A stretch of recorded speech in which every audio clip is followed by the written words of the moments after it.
Meus amados e queridos irmãos, tanto vocês que estão ainda no sistema religioso, aprisionado nos templos religiosos, quanto aqueles filhos da livre que já tiveram a mente ativada, o entendimento do Evangelho da graça de Deus e que o véu não está mais posto sobre os seus rostos.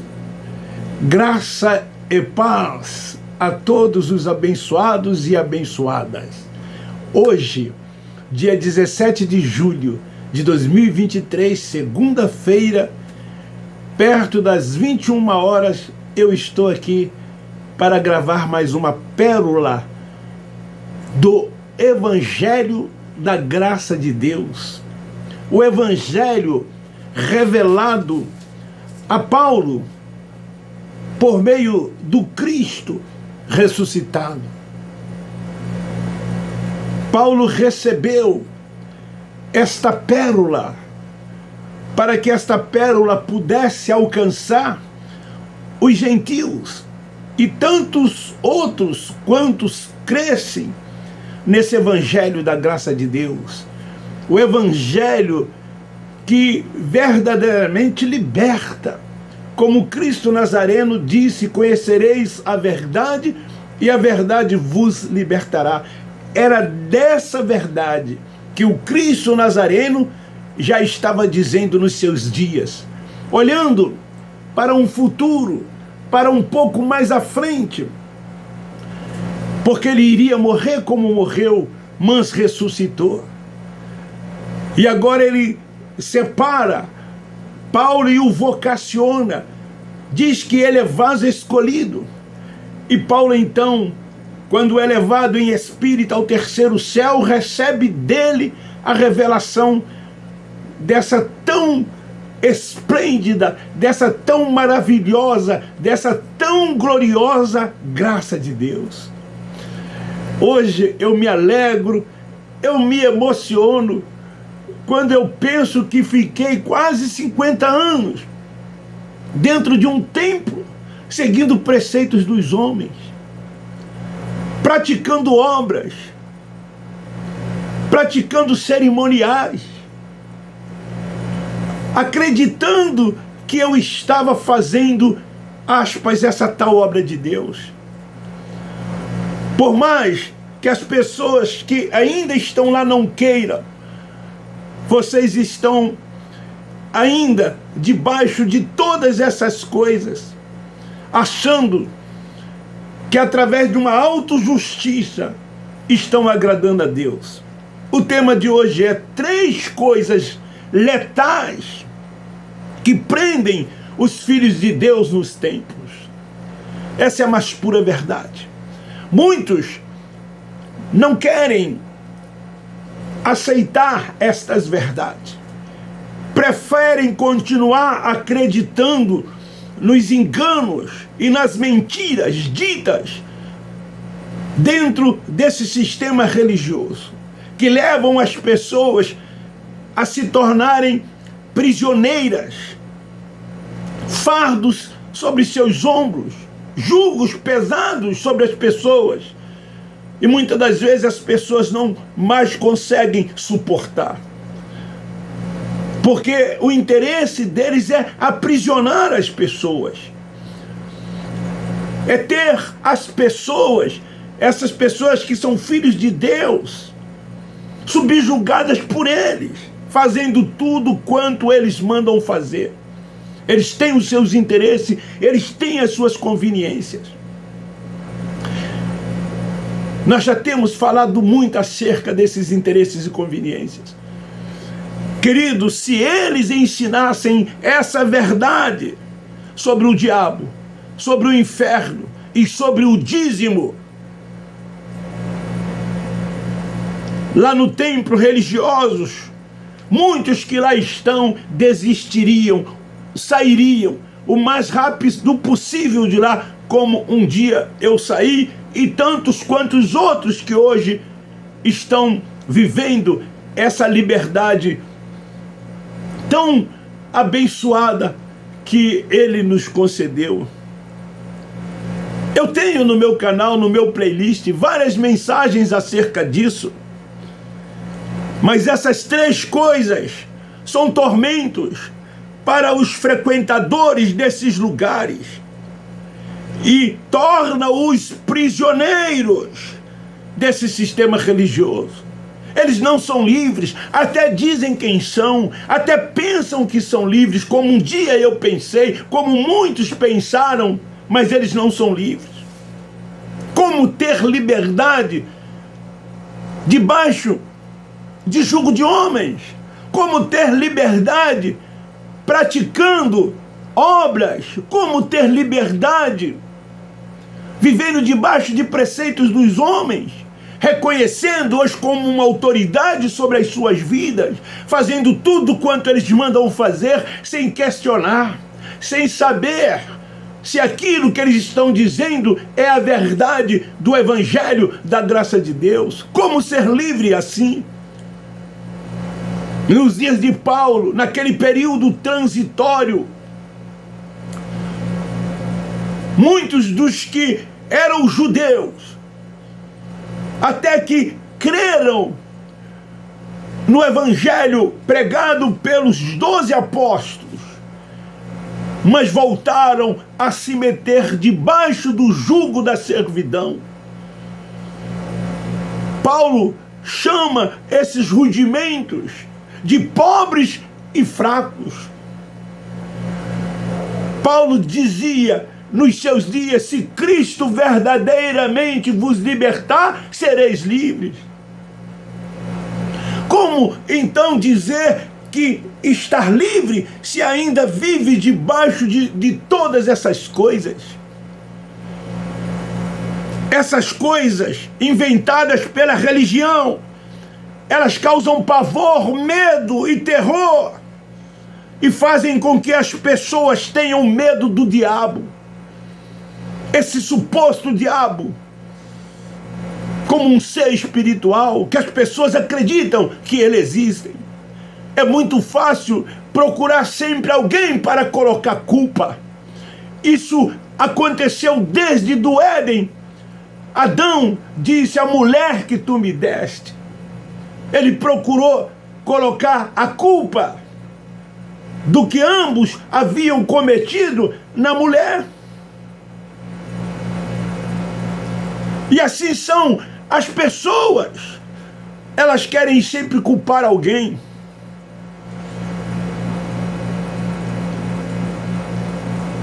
Medo do inferno. Esse inferno como um lago de fogo e tormento eterno, também criado. E nós vamos falar sobre essas coisas mais para frente.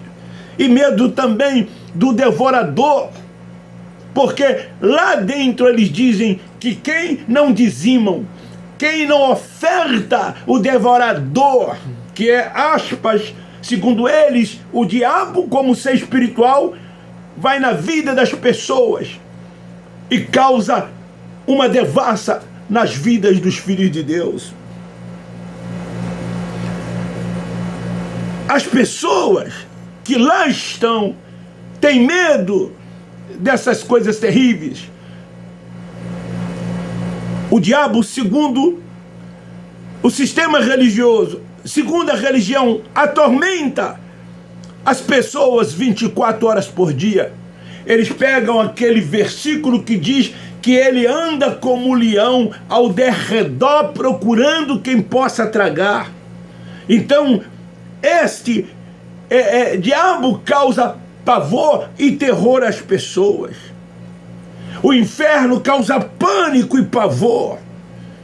E muitos têm medo de morrer porque não têm certeza para onde vai ou para onde vão, já que são muitos. E eles têm medo de ir para esse inferno criado pela religião como lago de fogo e tormento eterno. Eles até pegam um versículo, um texto isolado lá do Apocalipse e faz disso uma doutrina.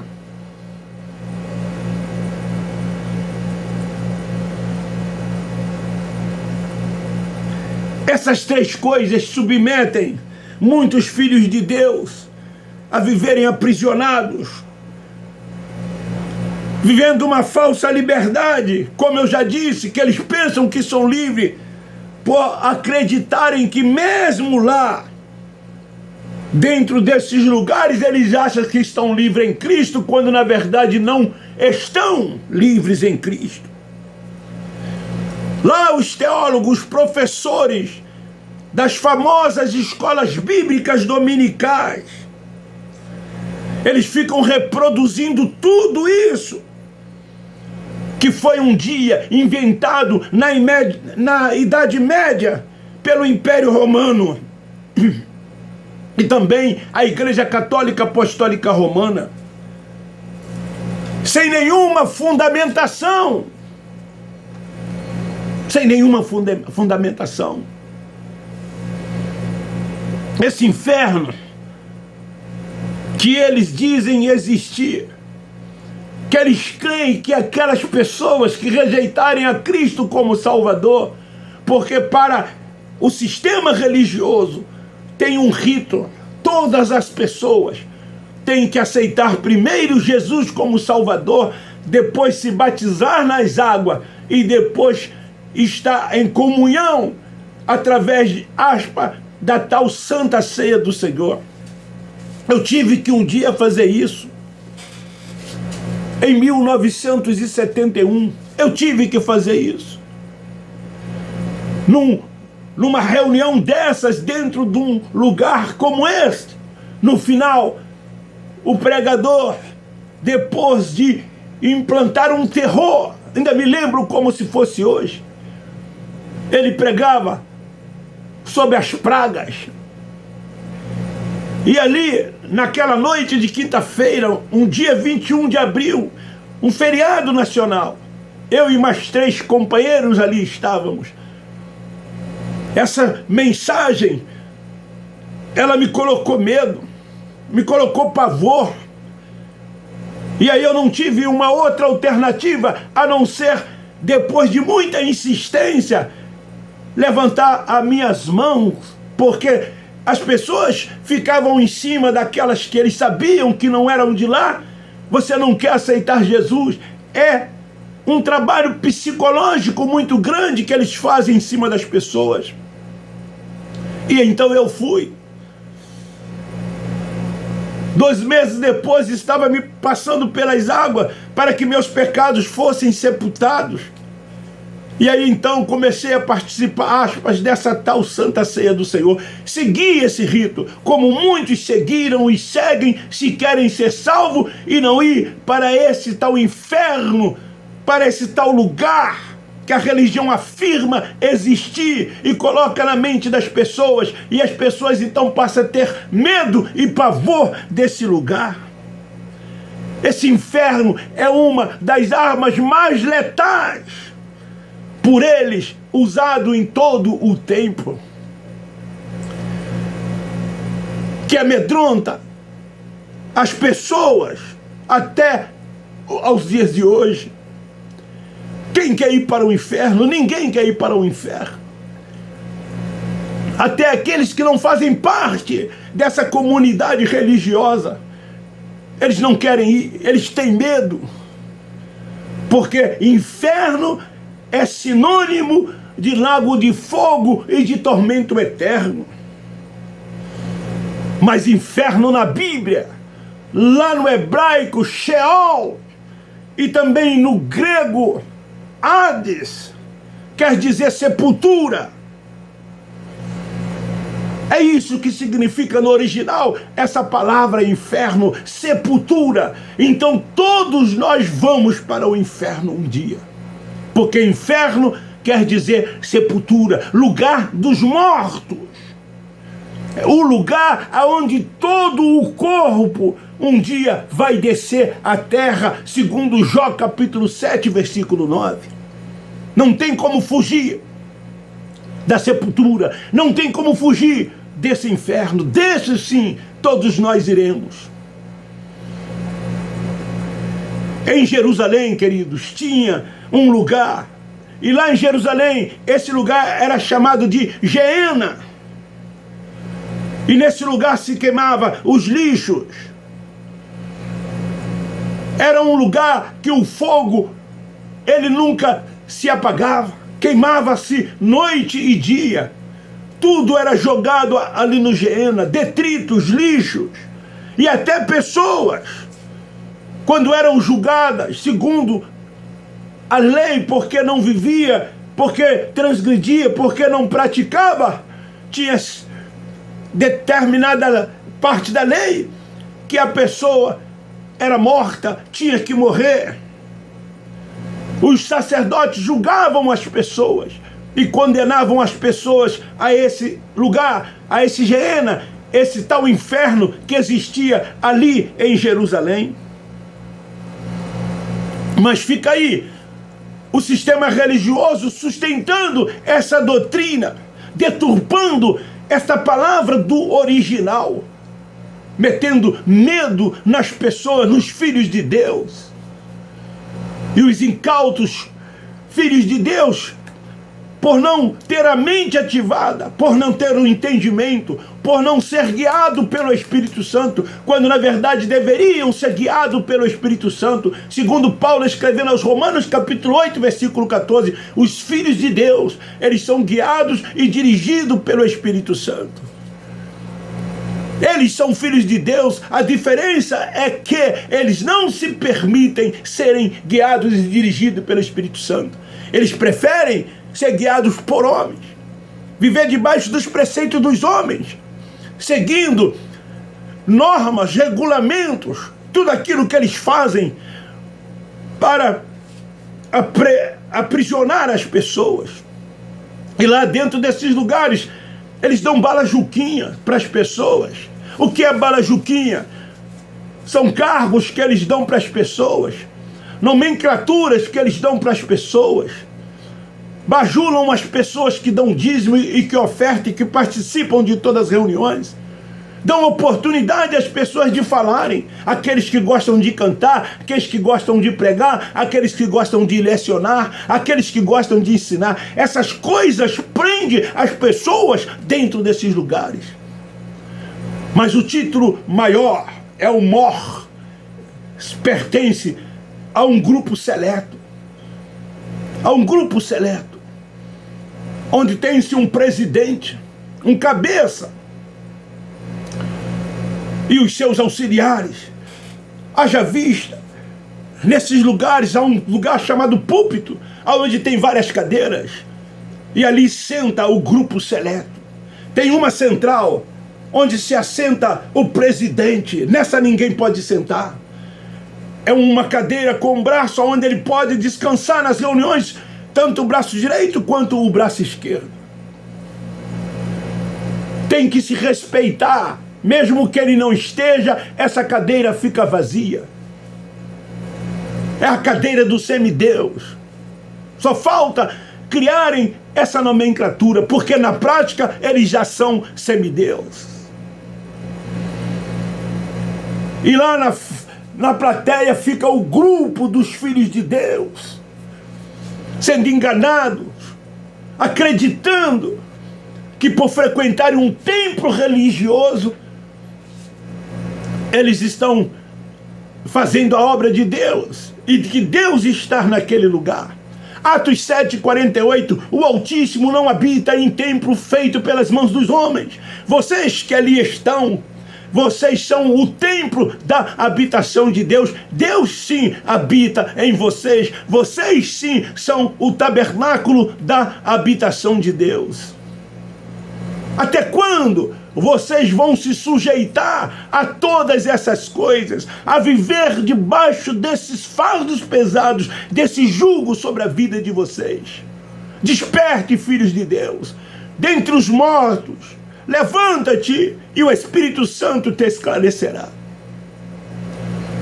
Quem sabe você é filho da livre e ainda está dentro desses lugares.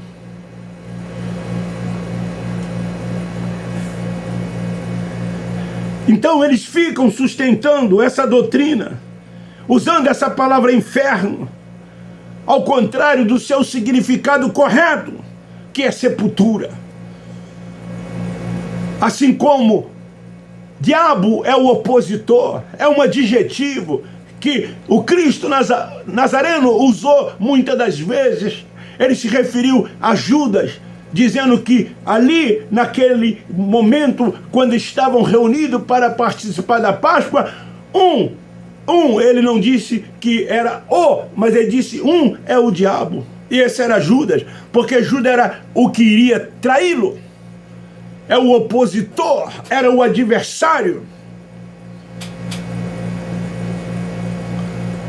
Mas eles ficam dizendo que esse ser espiritual existe. E as pessoas acreditam.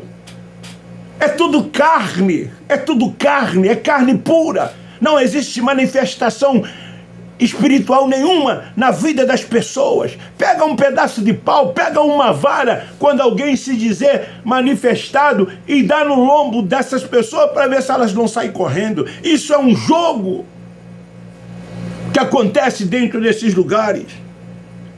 Esses líderes sabem que se ensinarem as verdades aos filhos de Deus, sabe o que vai acontecer com os filhos de Deus? Eles serão libertos. E o que eles não querem é que você seja liberto.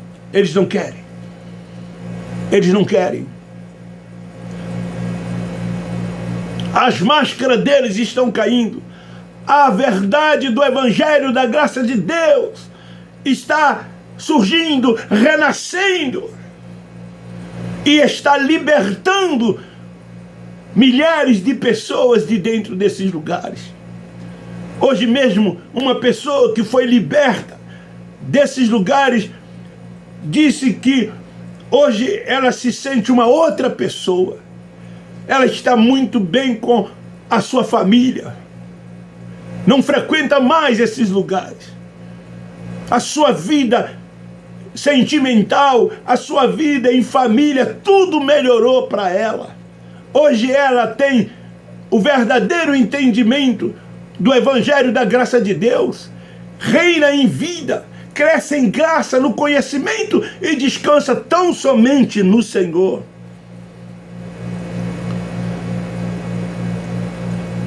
É isso que acontece quando a pessoa é liberta.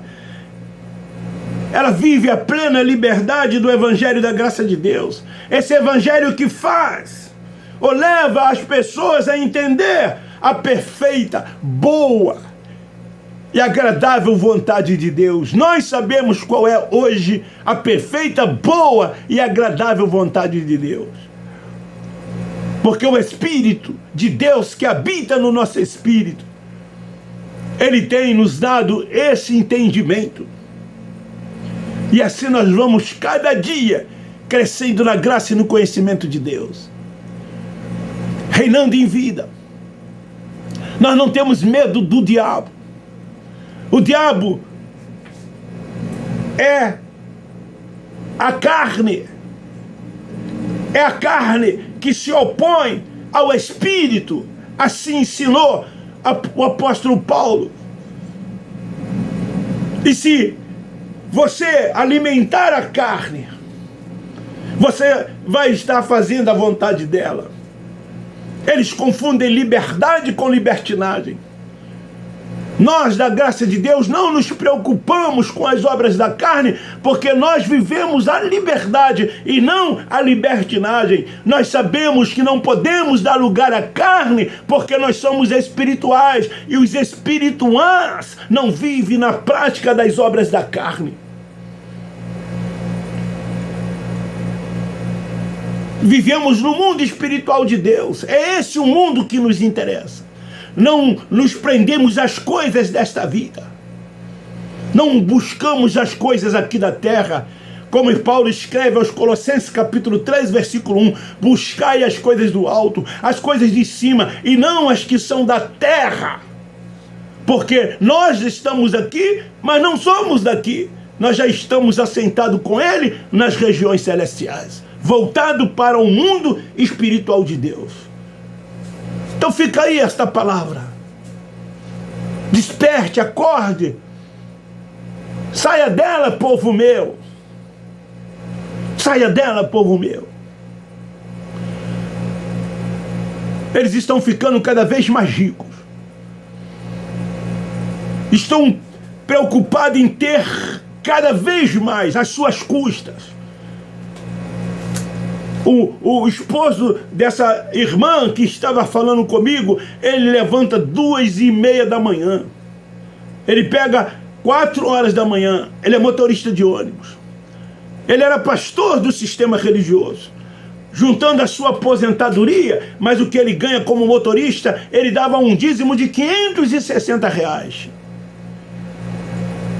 E tinha dificuldade dentro de casa, pois precisava comprar remédio para ele, comprar remédio para sua filha, pagar aluguel, luz, água. E não dava, pegava empréstimo, vivia aflito e desesperado. A sua vida mudou. A sua vida mudou completamente. Hoje ele reina em vida. Hoje ele reina em vida. Hoje ele cresce a cada dia na graça e no conhecimento de Deus. Volta e meia ele está aqui conversando comigo. Hoje ele entende qual é a perfeita, boa e agradável vontade de Deus. Hoje ele descansa tão somente no Senhor, ele, sua esposa e seus filhos. É isso que o Evangelho da Graça de Deus faz. Eu termino dizendo, mas antes eu quero te pedir, divulgue e compartilhe. Você que não é inscrito, se inscreva no meu canal. Vai lá, na palavra vermelha aqui lá, se inscrever, dá um toquezinho assim. Vai lá no sininho, para que o YouTube te recomende todas as vezes que eu gravar. Divulgue o meu canal, compartilhe o meu canal. A nossa esperança é que vá levantar muitos e muitos pregadores do Evangelho da Graça de Deus, desmascarando esse sistema religioso, combatendo esses enganos e essas mentiras, contribuindo para que os filhos de Deus vivam a verdadeira liberdade que deve viver, porque se conhecer a verdade liberta. Nós da Graça de Deus amamos vocês.